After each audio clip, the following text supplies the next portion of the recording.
South Union Township monthly meeting will now come to order.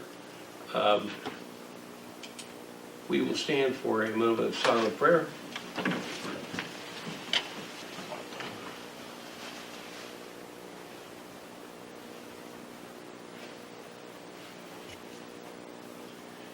And before we move on to the next item, I'd like to take an additional moment or two of silent prayer for our recently deceased code officer, Joe Burke. Joe Burke was with us for 12 years. Good man, dedicated to his job, and he suddenly passed away. I know I was on vacation at the time, but it's very unfortunate for the family. But we would like to give recognition to Joe and take this moment of silence in his respect. Okay, move on to the next item.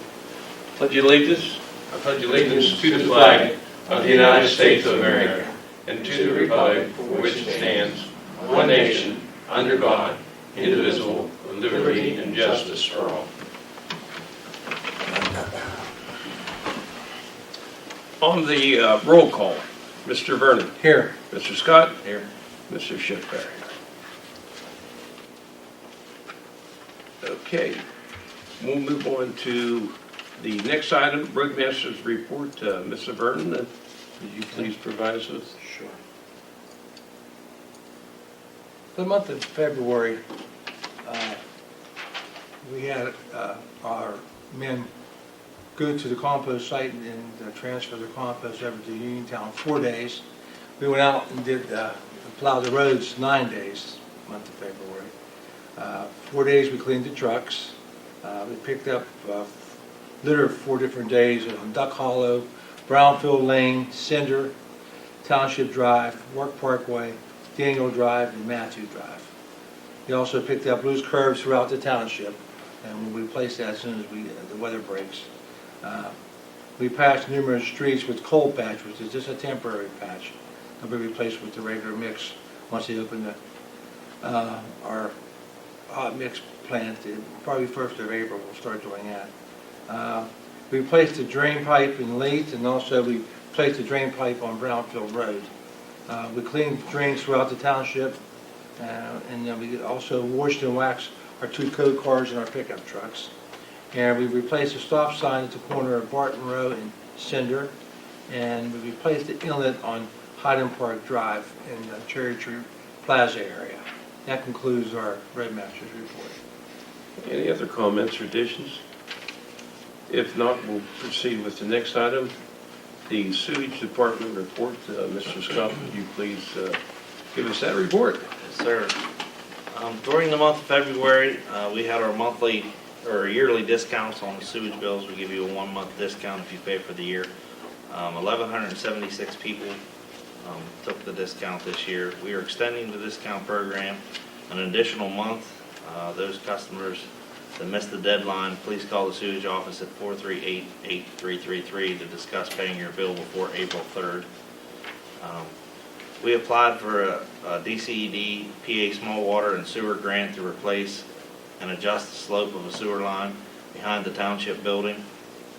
As some of you know, we have a couple manholes that overflow when we get excess rain, and we had a study done and found that there were a couple inadequate lines between here and the country club. So we did put in for a $500,000 grant. If it's awarded, we are going to start the project this year, and we had K2 help us with the grant. We submitted. We feel pretty good about it, so hopefully it comes through and we can get that taken care of. Dana Kendrick from K2 Engineering did a great job helping us promote the grant. I think Mr. Over should give her a raise. We'll talk to him about that later. But, North Union was billed $1,900 for overages in the month of February from the Atlas line. We are investigating flow capacity on Route 40 for the new Texas Roadhouse that's supposed to go on the North Union side by between Hampton Inn and the plaza up there. So we did a study and found that we do have enough for the sewer planning module. We approved that for the North Union build. We also did the Chapter 94 report. We submitted it to the grader. It's a yearly report that we have to do for the sewage treatment plant. Just in general business, we had 81 calls, 7 service calls, and one of our new pumps at the Route 21 gave us some issues, so the Cappy, the sales people came and took it out and replaced it with a new one. So we're waiting to see if we're going to get that one back or keep this new one. That's all I have for the month of February. Okay, if there's no additions or comments, we'll move on to the Code Enforcement Officer's report. Mr. Vernon? Thank you, Mr. Schiffmeyer. The month of February, we have positions, one full-time and one part-time who works daily, and we have 2 code enforcement officers who works in the evenings and on weekends. For the month of February, the letters sent out for property repairs, we had 7. We have 3 letters sent out for junk vehicles in people's yard. We had 1 dog complaint, 1 burning complaint. Again, spring will be coming. You can only burn on Saturdays from 8 to 5. It must be out by 5 o'clock. There must also be a control blaze, which means you have to have someone there watching the fire the whole time. We had 2 quad complaints. We had delinquent garbage accounts. We had to send out 43 letters. On those garbage accounts, our agreement we have with Advanced Disposal, they have to pick up your garbage if you pay it or not, the bill. Our job is anything over $100 we have to write a citation for. So we try to send out letters first, and then we write the citation if you don't respond to it, take care of it. We had 3 citations issued for the month of February. Handicap parking, we had 1 ticket given out, and we had 10 fire lane tickets given out. Our full-time officer and part-time in the day shift traveled 1,012 miles throughout the township, and our part-time evening and weekends, they traveled 1,408 miles for a total of 2,420 miles throughout the township. That was down a little bit in the previous months because of the weather. We had called them off a few nights. I think that concludes everything for the code enforcement. Okay. Gentlemen. Thank you, Mr. Vernon. Item number 8, motion to approve the minutes of last month's meeting. Chair would entertain a motion. I'll move to approve the minutes. Second. I'll second. Motion has been made and duly seconded to approve the minutes of last month's meeting. On the roll call, Mr. Vernon? Yes. Mr. Scott? Yes. Mr. Schiffmeyer, yes. Motion carries. If there are no comments on the agenda items, we'll move on to the public hearing. The purpose of this hearing, do we have to adjourn, Mr. Davis, or can we go directly into the... We don't have to adjourn, it's just a motion, Yeah, and I don't think there's any necessity to do that. Okay. I just want to make sure we're doing it right. We're fine. Okay. The purpose of this hearing is to amend the 2015 Community Development Block Grant funding allocation. We've been working with the Fayette County Redevelopment Authority and Mr. French, and because of some new state and federal regulations and the process in which they scrutinize these projects, we've had to make a number of changes and alterations, and this is part of that. So I'd like to call on Mr. Vernon. I know he's been working on this directly with Mr. French, and he will bring us up to date and further explain this item on the agenda. Okay, since there's no one here to testify for or against it, what we want to do is we want to make a motion to modify our 2015 allotment. We originally had it set for some storm drain improvements. We're going to change that and modify it to put $55,327 toward the Meadowbrook, hopefully build a building and put some bathrooms over there at Meadowbrook. That's what's on our agenda for the 15 money. Mr. Scott, you have anything else you want to add to that? They're referring to it as a comfort station. It's going to have 2 restrooms, and it's also going to have a small pavilion off with a vending, a water fountain, and a couple of benches. It'll be used for the sheepskin trail and also for our ball field at Meadowbrook. So it'll have dual purpose, but it's definitely needed down there. We have a lot more action down there with the trail, and I've had a lot of requests for more bathrooms. So I think it'll definitely be a plus for the township. Okay. Yeah, I mean, sometime. Yeah, well, just further comments. We've made some substantial improvements to that facility and location there at Meadowbrook, and I think this is just a nice addition to that area. And what Jason mentioned about the trail, we've had a number of requests for restroom facilities to be provided. This will be certainly address that issue, and I think it's a well-used funds for this project. Okay, also, I didn't mention, in one of our grants, we are going to finish waiting out for, I think Verizon's just holding us up on the outfield where we're going to put the parking lot, site, and then we are going to finish the roads. That will be done also this summer. So hopefully then, get the bathrooms in by later in the fall, and we should be in pretty good shape. But so I'd like to make a motion to modify the resolution from last month to transfer $55,327 from storm sewer improvements to, what'd you call it, Mr. Scott? Comfort station. Comfort station, in Meadowbrook. Yes. That's my motion. Comfort station. Okay, do we have a second on the motion? I'll second for the comfort station. Motion made to second to transfer CDB funds from the leaf storm sewer project to construct a comfort station at Meadowbrook in South Union Township. On the roll call, Mr. Vernon. Yes. Mr. Scott? Yes. Mr. Schiffler, yes. Boy, sure good to know we're going to have a comfort station out here in the township. It's always a first. Okay, moving on to the next item, public hearing. This item addresses an issue that certainly over the years have become more and more observed and considered the importance, and that's controlling secondhand smoke and use of tobacco around children. The township did some years ago adopt a resolution to discourage people from smoking in our recreation areas where children perform their recreation activities. But before we act on the issue, we have a young lady here who works for the Fayette County Drug and Alcohol Commission, and she also has been working with us through the what not to pick program, but the Leaders Academy.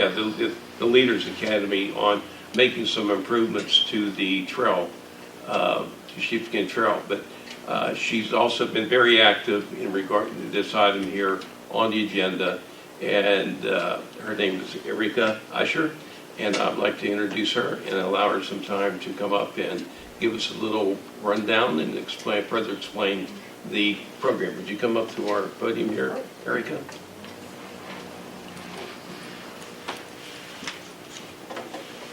So thank you so much for allowing me to come and talk about this and for considering it. Young Lungs at Play is an initiative that our office is advocating for across the county. It's something that the Department of Health started years ago, looking to keep spaces where youth would be playing free from tobacco use. And that's to address, as you said, secondhand smoke, but also to help not normalize tobacco use by adults for children. So we don't want them to witness that behavior because we don't want them to think that that's a natural part of the adult experience. So looking at any playground or park or recreation facility where youth would be, there's been a push to ask them to adopt policies, ordinances, resolutions, whatever works best for what type of an entity they are. So the Department of Health also manages an honor roll to list all of these sites across the Commonwealth that have adopted some form of Young Lungs at Play. And as of last July, the listing was across the Commonwealth 942 sites. Now I know that there are more than that. Even now, we know that we've been added to that, but I'm sure that there's over 1,000 sites, and they're all across the Commonwealth. And my office has been working really hard to increase the number of those sites here in Fayette County. Fayette County has, unfortunately, one of the highest rates in our Commonwealth of tobacco use by adults. And we have high rates of tobacco use from young people as well. So this is a strategy to help change that course. We don't want the Department of Health to always look at, why is Fayette County always on the high side of things that we don't want to be high of? So we've worked for the last several months to increase the number of sites, and every location that adopts is such a huge win for us. And especially since, if you think for South Union, you guys have multiple locations that this will impact, because it's not just Hutchison, there's other places across the township that would be impacted. So even though for the Department of Health they would count that as a 1, I count that as a much bigger number than that, because there's so many places. So one thing that I did want to mention is that the majority of adults, when asked across the Commonwealth, are in support of protecting children from tobacco use. Even ones that are current tobacco users many times will say, well, this is a decision I made for myself, but I don't want my children, I don't want other children to engage in that. So it's just a matter of us getting the word out and telling places that this is what they can do. There is signage that by adopting, I am able to provide to you. So these nice metal signs, as many as you need to put up across, however many places, we can provide that to you. I just have to submit to the Department of Health your past ordinance and collect a couple of pieces of information, and we're eager to do that. I want more people to see that. It's nice when my own children come to Hutchison at times, and in places where we have been, say where my in-laws live in Perryopolis, when they adopt it, for my daughter to say, hey, I know what that is, and that's work that you did, and here's why. That's really, knowing that we're working towards change in the county as a parent, that's really wonderful. So I applaud you, and thank you so much for considering it. That makes me really happy, and I think there's still some work to do, but I appreciate what you have done. Eric, we did pass a resolution back in August of 2007, the free zone for the Artford Park, Hutchison Playground, Revere Park, South Union Rec Center, and Hutchison Park. We had no tool to enforce it, just a resolution. So I think that's a great idea what you brought up. I love it. There are some of the feedback that I've gotten, at least in the county, is some locations have struggled with exactly what to do. How do we police it? Is from where I sit, as long as there's something in writing, it doesn't matter if there ends up being a fine or not. You guys know your place best, and you can make the appropriate decisions. For me, the more places we're posting these signs, adults are policing themselves. If you see that, you're less likely to engage in that behavior, whether or not there's a fine. I just want people to be able to see that and keep that visible, because most people are respectful. And if someone isn't, as another adult, seeing one of these empowers me to say something. Hey, did you know that we're not allowed to smoke here because of kids? That, just as a layperson, that empowers me. So I'm super excited and eager to give you as many signs as you need. Well, we appreciate it. Yeah, we want to thank you for attending our meeting here today and giving a very thorough explanation of the program and the value it provides to the residents and to the children of our township and the surrounding area throughout the county. Perhaps maybe, I don't know if you've ever had an opportunity to address the Fayette County Supervisors Association. No, I have not. We're a group, each township belongs to a countywide association, and we meet on a monthly basis.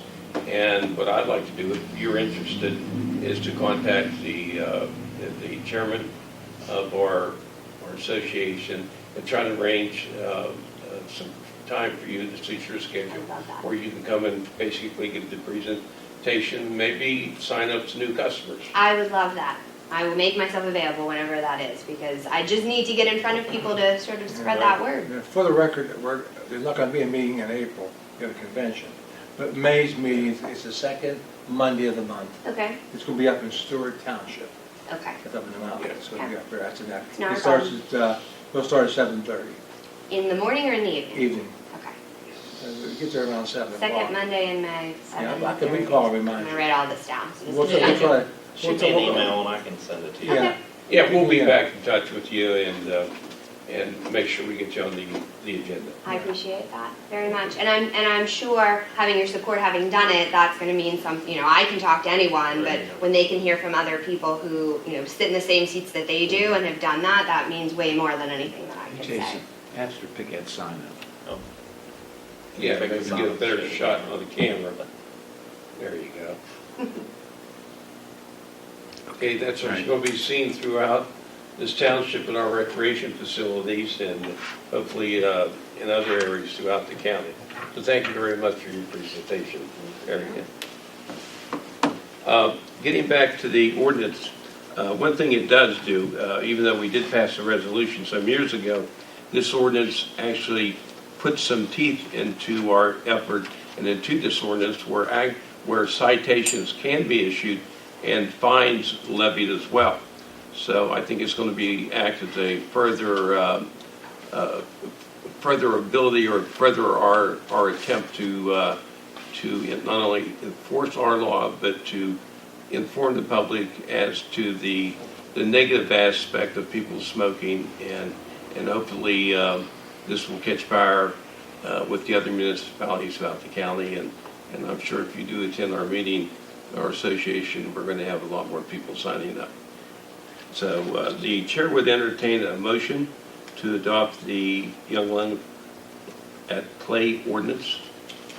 I'll move to adopt the Young Ones at Play ordinance. And I'll second Mr. Scott's motion. Yeah, and before we vote on it, it has been advertised and available for the public scrutiny. So a motion has been made and duly seconded to adopt the Young Lungs at Play ordinance. On the roll call, Mr. Vernon Yes. and Mr. Scott Yes. and Mr. Schiffbar. Motion carries. Okay, motion to award gasoline, the fuel, the bid for gasoline and diesel fuel. I think we have the one bid. We'll pass it down to our solicitor for his scrutiny. Thank you.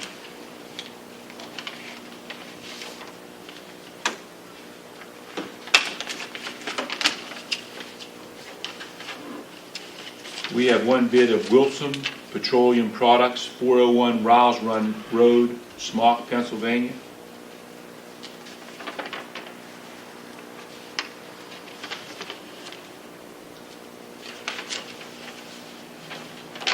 For 14,000 gallons regular gasoline, $1.89, 3/20/18 is the date placed in there for delivery date. And I suspect that may change.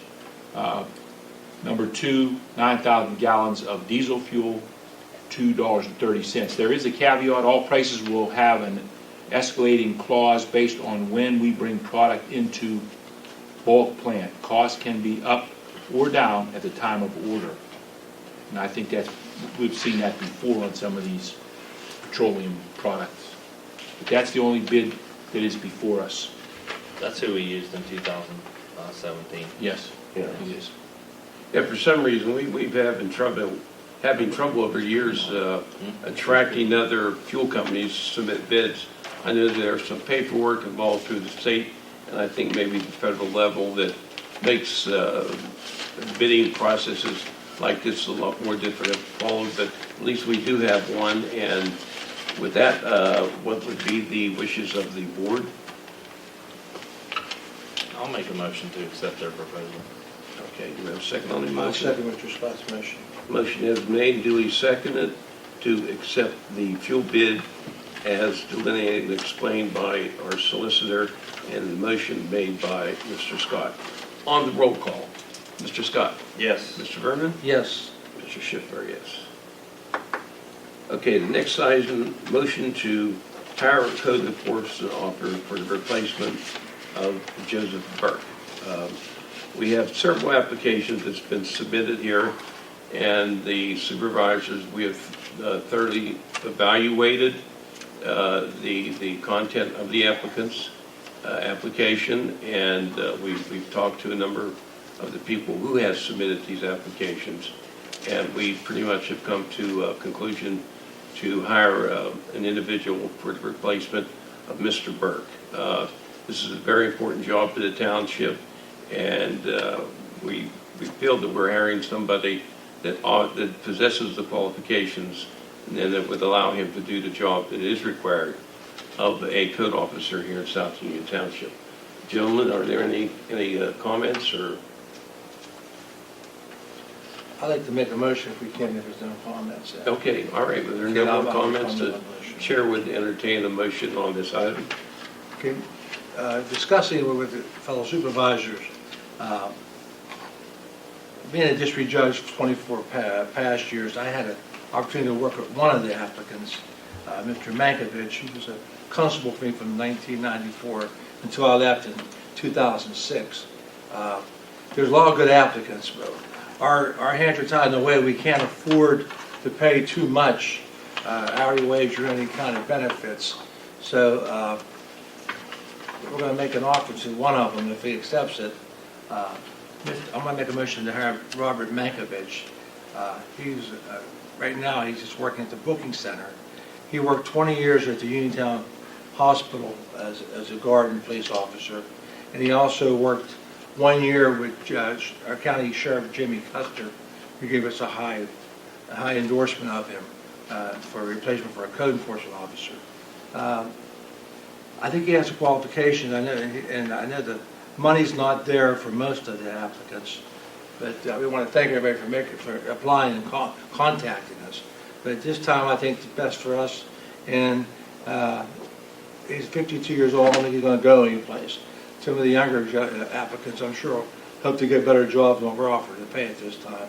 So I'll make a motion to hire Mr. Robert Mankiewicz at a salary of $15.50 an hour. If he accepts it or not, we'd have to ask him. Are there any further comments? If not, do we have a second on the motion? I'll second Mr. Vernon's motion. Yeah, the motion has been made and duly seconded to hire as a new township code officer Robert Mankiewicz. On the roll call, Mr. Vernon. Yes. Mr. Scott. Yes. Mr. Schiffmeyer, yes. Now, I'd like to mention also, I forgot to mention, he is right now still a constable in Fayette County also. So he has that schooling he goes to every year. But he'll be working our day shift from 7 to 3:30, Monday through Fridays, unless we need him on weekends or certain events. Yes, okay then. We'll move on to the next item of business. You got it? Announce the Fayette County Spring Hard to Recycle event. This is sponsored on a yearly basis. I think they do at least once or twice a year to recycle hard, like batteries and things like that and TVs. But I'll turn this over to Mr. Scott. He'll further explain what the county has set up here for their hard to recycle event. Yes, Mr. Schiffbauer. The Fayette County Annual Spring Hard to Recycle event, we endorse this every year. As you know, you drive down the roads and you see tires on the side of the roads and used TVs. This gives you an opportunity to do the right thing and take them to the fairgrounds. The Hard to Recycle event will be May 5th from 9 a.m. to 2 p.m. At the fairgrounds, you can take, they'll take unused electronics, appliances, scrap metal, and tires. The televisions and computers are $5, appliances are $2, and tires are $2. And I know you see a lot of tires along the road, and even for us to get rid of the tires, we just had we cleaned up one of our streams, and we had about 40 tires. And we paid a lot more than $2 a tire to get rid of the tires. So this is definitely a fair price to get rid of the tires.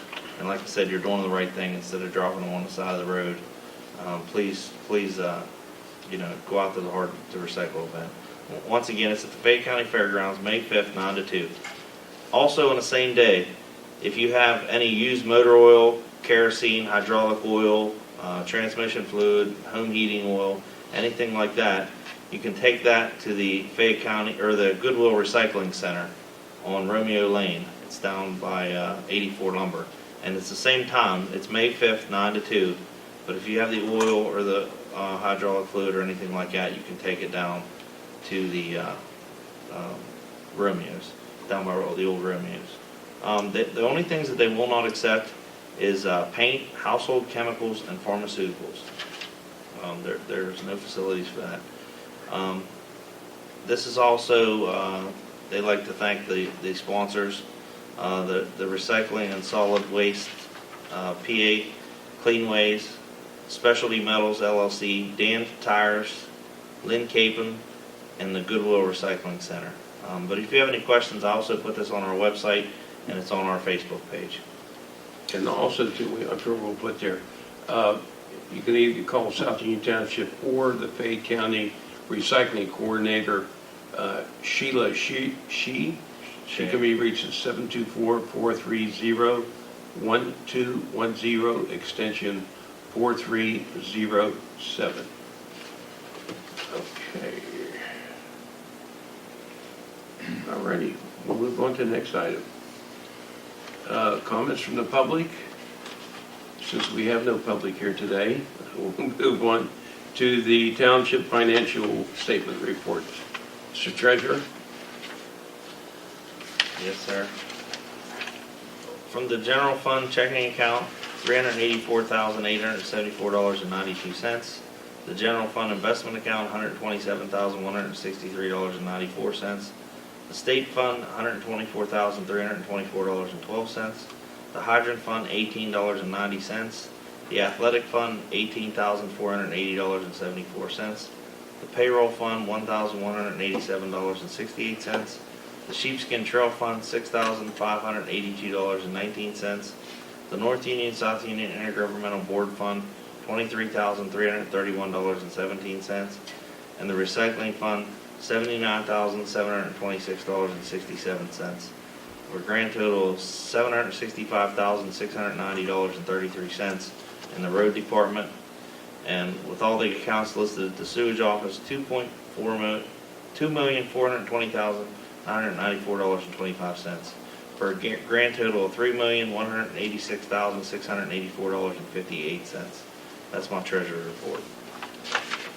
Any corrections or additions? If not, we'll move on to the next item, motion to pay our current bills. Mr. Chairman, I make a motion to pay the following bills.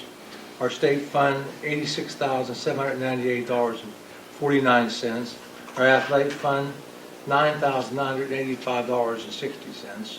Our recycle fund, $3,810. Our sewage fund, $297,894.08. And our general funds would be $253,038.38. Would be my motion. You have a second on the motion? I'll second. A motion has been made, duly seconded to pay the current bills as read by Mr. Vernon. On the roll call, Mr. Vernon? Yes. Mr. Scott? Yes. Mr. Schiffmeyer, motion carries. Okay, the next item, we have our engineer here, Mr. John Over from K2 Engineering. Do you have anything to report to us, Mr. Over? Just real quick, during the month of February at the Greater Uniontown Joint Sewage Plant, because it was such a wet month, the flows at the plant averaged over the permitted limit of 10 million gallons a day. It averaged close to 14 million gallons a day, which just basically reinforces the importance of anybody that can separate. You need to separate your storm water from going into the sanitary sewer system, because it's having a great impact on what potentially could happen to the whole community and basically an enforcement action by the DEP. I checked with the plant manager this morning. Those flows are down considerably from February. In the month of March, we're averaging somewhere around 7 million gallons, which is still higher than normal, but it's under the permit limit. So, it will have an effect on the whole community if we have three months in a row where we exceed that capacity of 10 million gallons a day. So, again, if you know your downspouts are going into the sanitary sewer system, you need to take action to get them removed. It's an ordinance in the township. They shouldn't be going in there. It's already an adopted ordinance in the township. And from the plant standpoint, there is a study that's ongoing that will basically delineate the areas of concern so we can pinpoint exactly who's, what areas are contributing the most stormwater into the system. So that study is ongoing. So, but again, just, what happened in February, we need to make sure that we keep our eye on it, and anybody that knows that they have their downspouts or footer drains or something going into the sanitary sewer system, they need to take action to get it removed. So. Yeah, this is a problem that's been ongoing for years, and, Yep. but I think one thing must be made clear to DEP that we continue, and I think we, in recent years, have intensified our attempt to address this issue of the additional flows, or illegal flows into this system, and hopefully with the result of the study and the action plan that we will come up with, that will further reduce the amount and keep us away from any violations, right? 100%, and actually the DEP is well aware of some of the corrective actions that have been taken, because this year and last year, the flows during the wet seasons have reduced to what was reported in previous years. So some of the corrective actions that have taken place throughout the communities, a lot of which has been in South Union Township, certainly has helped at the plant, but there's still work to do. So. Yeah. Okay, if nothing else from me, we'll go on to our solicitor's report. Mr. Davis? Mr. Chairman, members of the board, as you all know, we have been vigorously contesting the appeal filed by the Tower Access Group to Judge Cadero's decision in the zoning hearing, which is now pending over this whole issue with the placement of the cell tower. What has happened is the South Union Township Zoning Hearing Board solicitor filed its brief, Tower Access filed a reply brief, which we responded to. So right now, at this point, as the case moves through the system in Commonwealth Court, I expect we'll get an argument within within the next 6 months. An oral argument. Oral argument. And as has been my charge, I will be attending and personally arguing the case on behalf of South Union Township. As we're not a direct party, we're an intervening party. That is, the township intervened so that we could actively participate in this litigation, and we are doing that. So we're optimistic that the Commonwealth Court will affirm the decision of Judge Cadero, which of course denied the rezoning request. Any time limit on that? Is that even a good guess? My guess is 6 months, but I was talking to Mr. Schipper earlier today. I had a case in Commonwealth Court not long ago. It took 6 months or longer to get the argument, and that was 6 months ago, and I'm still waiting for the decision. So they move at their own speed, and they aren't governed by any rules such as you would recall from your days as a district magistrate judge, where we had those certain time rules. You don't have that in Commonwealth Court so much. Okay, thank you. Thank you. Any questions, gentlemen? Nothing right now. Thank you. Okay, any further business, gentlemen, we'd like to bring up? I just one item I forgot to mention earlier. We got a couple complaints come in from some of our people who have dumpsters in our township. Advanced Disposal tacked on charge, it says compliance and business impact charge of $6.72 for each dumpster. I talked to the manager, they haven't got to come back with an answer yet. But according to our agreement, I can't find anything to get them the right to do that for our dumpster, or in our agreement we have it also with North Dean. So I hope we'll get an answer back any day and get that corrected. So if you have a complaint about your bill this month, hold on, don't pay that $6.72. We find what's going on with it. Hopefully we'll get it straightened out by next meeting. Well, we do have a contract, and everyone have to abide by it. This has happened before in the past, where they've tacked on additional charges and have found out later on that they were not allowed to do it because of the terms of the contract. Okay, if nothing else, the chair would entertain a motion for adjournment. This is my favorite motion to make. I'll make a motion that we adjourn at 4:38. I'll second Mr. Scott's motion. Motion made, second. to adjourn, this being at 4:38. On the roll call, Mr. Scott, Yes. Mr. Vernon, Yes. Mr. Shippar, yes. This meeting stands adjourned. Let's bring the gavel. That's it.